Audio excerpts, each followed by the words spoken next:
So last night was the conclusion of the 2021 Stanley Cup playoffs, round one.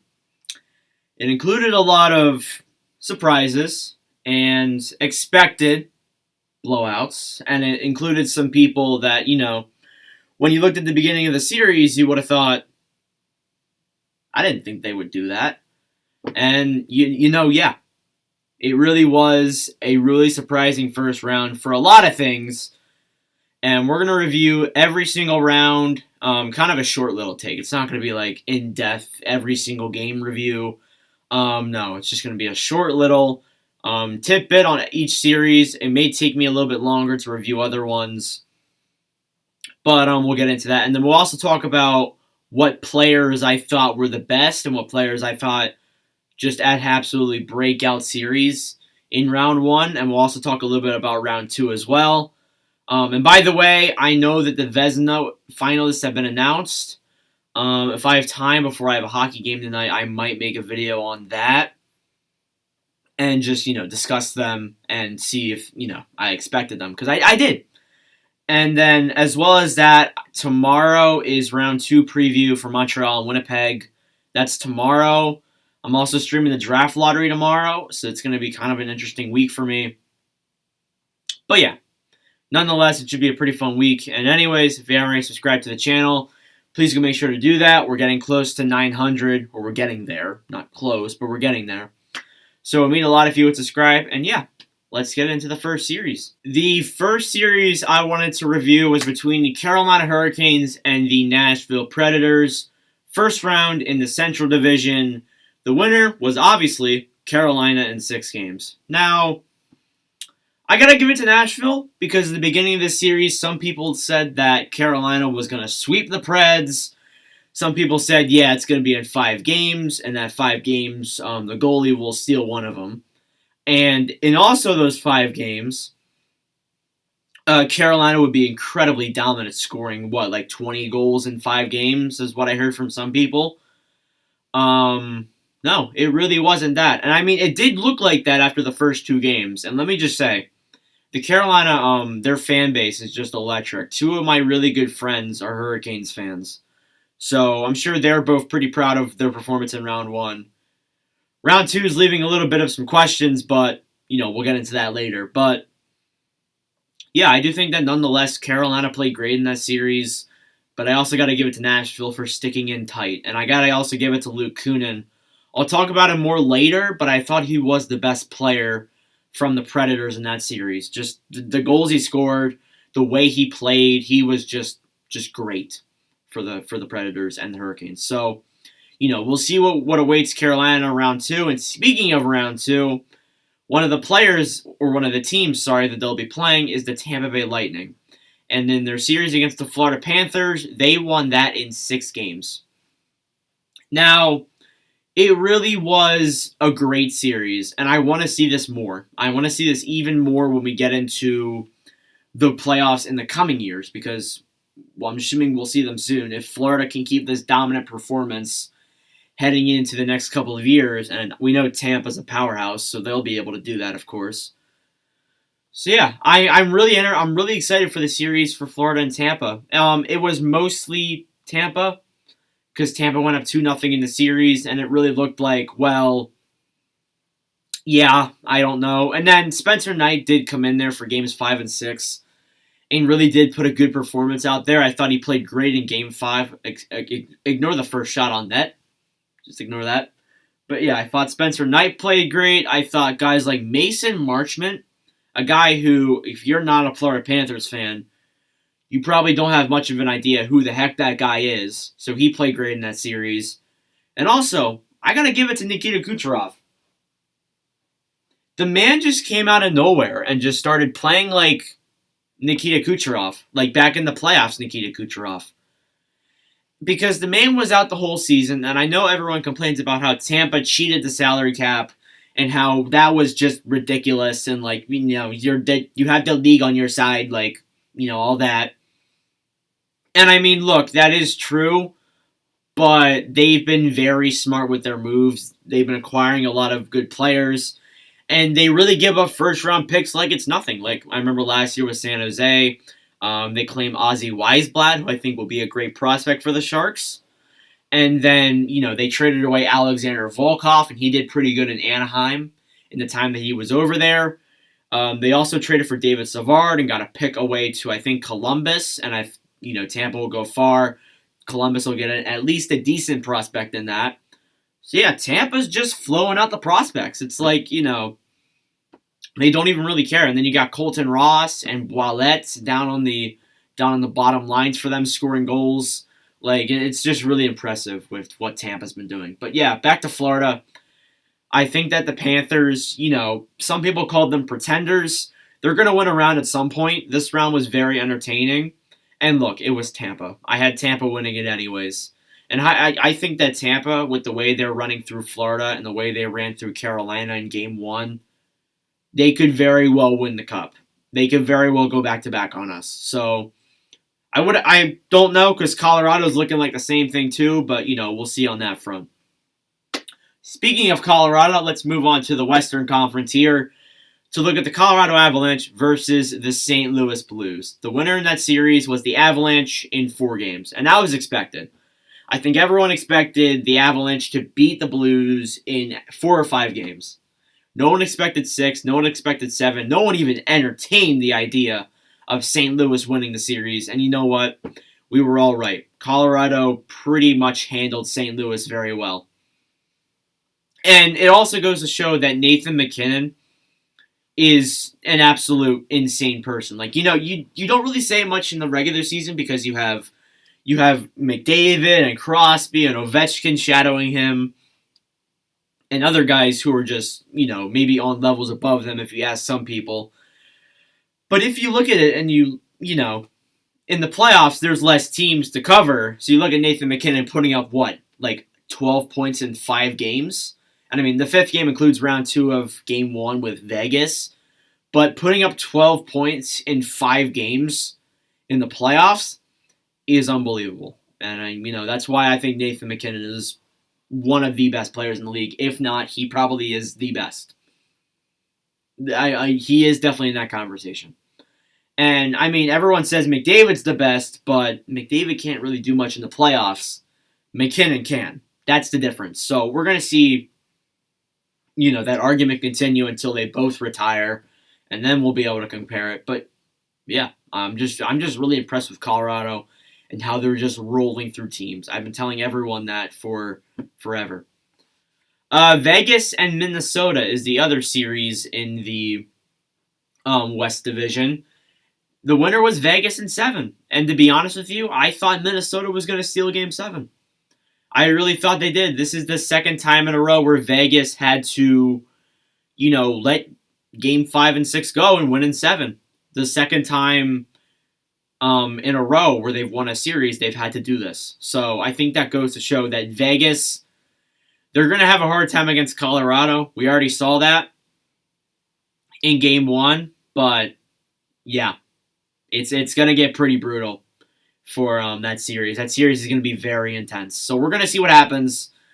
But yes, I think that, Minnesota, especially Ryan Hartman, and from a Flyers perspective, when that guy came here, I liked him in Nashville and I liked him in Chicago before that. So seeing him come to Philadelphia and seeing him go to Minnesota after that and play like he has, it makes me happy to see it. So I'm proud of Ryan Hartman for what he's done.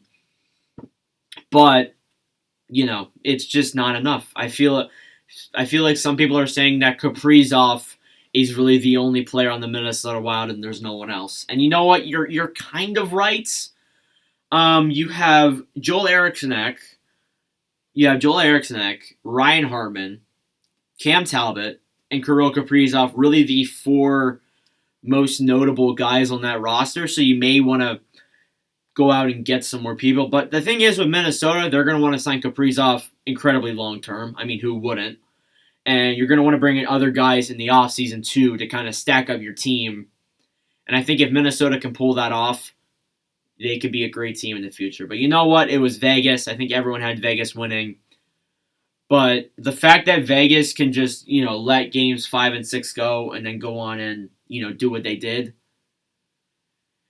it does go to show that this might get a little bit scary come round 2. We're about halfway through the series now. We're going to move on to the East Division, where we'll start off with the Boston Bruins and the Washington Capitals. The winner, of course, was Boston in 5 games. Now, I noticed in Game 1 that Boston was not playing well defensively. And they were just letting a lot of 2-on-1s, 3-on-1s go through them. If you watched my Game 1 video, reviewing the game, you would have noticed that I said 3-on-1, 2-on-1, 3-on-2, 4-on-2, 5-on-1 a lot of times going down the Boston end. So that's very notable. But Washington, after that game, they played great. They played great defense. And I mean, they came close to being down 2-0, but they luckily forced overtime and won it. And then, of course, they won 3 after that and then won the series. So, that's great for Boston. As someone who is kind of rooting for the Bruins, the underdogs in this playoffs, because I remember at the beginning of the season I was saying, oh, the Bruins are in big trouble because Marchand and Pastrnak at the time were both out. And I was saying, like, oh, well, their blue line's also kind of a little bit scary too. You really only have McAvoy on that blue line since Chara and Kruger gone. And look at what they did. They're in the second round now. So goes to show that Don Sweeney and a lot of other people on the Bruins are, they're doing pretty good. And Taylor Hall too. Taylor Hall's been pretty notable as well. He's done pretty good in the playoffs for himself, considering everything that's happened. The next series is between the New York Islanders and the Pittsburgh Penguins. The winner, of course, the Islanders won that game in 6. Now, I've seen everyone saying, I saw it in Game 1, I saw it in Game 6, I saw it in Game 5. Tristan Jarry did not play well in that series. I don't think anyone is going to deny that. That's just the thing with Pittsburgh. Every year. I've been saying it forever because, I remember when I started watching this, Marc-Andre Fleury just went to the Knights. I didn't see him at all in Pittsburgh. So I was saying, so they replace Fleury with Murray, and then they replace Murray with Jarry. Who are they going to replace now? Because now you look at it, you see Fleury thriving in Vegas, and you see Matt Murray not really doing too well in Ottawa. He was injured though, so we gotta take that into consideration. We see him potentially going to Seattle, and if he can find his old roots, Seattle has a great goalie in that. He's not in Seattle yet, but it's very possible he goes. So I'm just saying, Pittsburgh, this offseason, they're definitely going to be looking for a goaltender. Whether it's, I know Hogberg's on the market. There's a couple guys that are going to be on the market as well. But we'll see. Pittsburgh's definitely going to have some big questions heading into this offseason. And everyone's saying, oh, do they fire Sullivan? Do they not keep the core? Who knows? We'll leave that for the Pittsburgh offseason video in a couple of weeks. But yeah, the Islanders, they've been good. Last night I streamed the round 2 of the game against the Bruins. They played great in that overtime. It was a very entertaining one. So I do expect it to be a pretty close series when it comes down to it against the Isles and Bruins. So yeah, I'm pretty excited for this. On to the Canadian division. I won't spend too much time on this one because I already made a video discussing this one and being like, what the hell? Winnipeg versus Edmonton. The winner was Winnipeg in 4. It was a sweep, the only one of 2 sweeps in the first round. And, oh boy. Edmonton, just that's all I'm going to leave it at that. What the heck, Edmonton? That's just disappointing. So, and I do think Winnipeg and Montreal, that will be a very intense, because I think both goalies, Hellebuck and Price, are each going to steal a game for each team. So it's going to be pretty interesting. I said it before. I said they're pretty even on everything. They're pretty even on offense. I think Montreal overtakes defense. They're pretty even on goaltending wise. Kind of. I think Montreal might have the advantage over that a little bit, but they're still great goalies nonetheless. So we're really gonna see, what goes down with that. But we'll preview that more tomorrow because they're both upset teams. Not many people had them in the second round. But hey, we're gonna see an interesting thing here, and we might see Montreal head to the conference finals. And we might see Winnipeg head to the conference finals. We'll see. Speaking of Montreal, Montreal versus Toronto, the final series where the winner was Montreal in 7 games. Now, the differences between this one and the other Leafs losses, like in 2018, they were down 3 games to 1, won 2 straight, and then lost in game 7. In 2019, not game 2, 2019, they were up 1-0, 2-1, and 3-2 before losing in 7. And in 2020, they were down 1-0, tied 1-1, down 2-1, tied 2-2, and then lost in game 5, the maximum amount of games you can go. And then this year, they had a 3-1 series lead.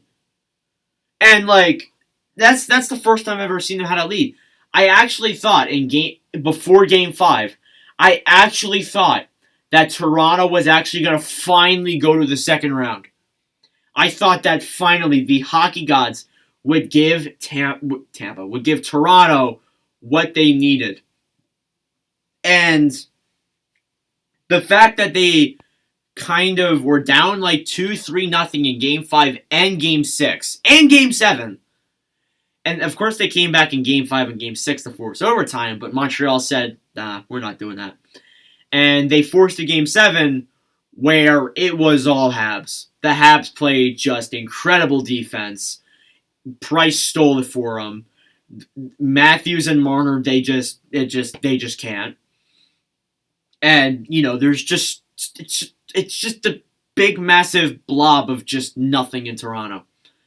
And you know what? Another year, another time back to the drawing board. This is the 4th straight year that this has happened. And you know what? If it happens next year, don't be surprised because it's Toronto. And, I could see one of the top 4 guys like Mitch Marner, William Nylander, one of those guys is gone. And I know for a fact that Frederik Andersen's not going to be in Toronto next season. So you can say what you want about the Toronto series.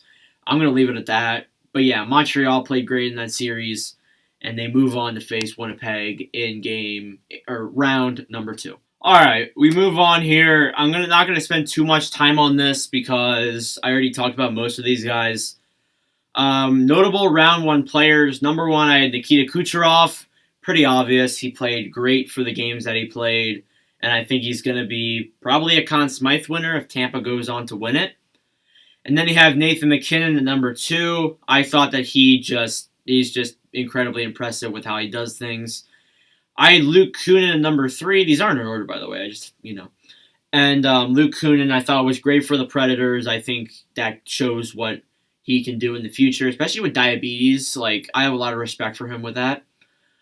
Carey Price, probably the goalie that literally carried Montreal to round 2. Just being entirely honest with you there.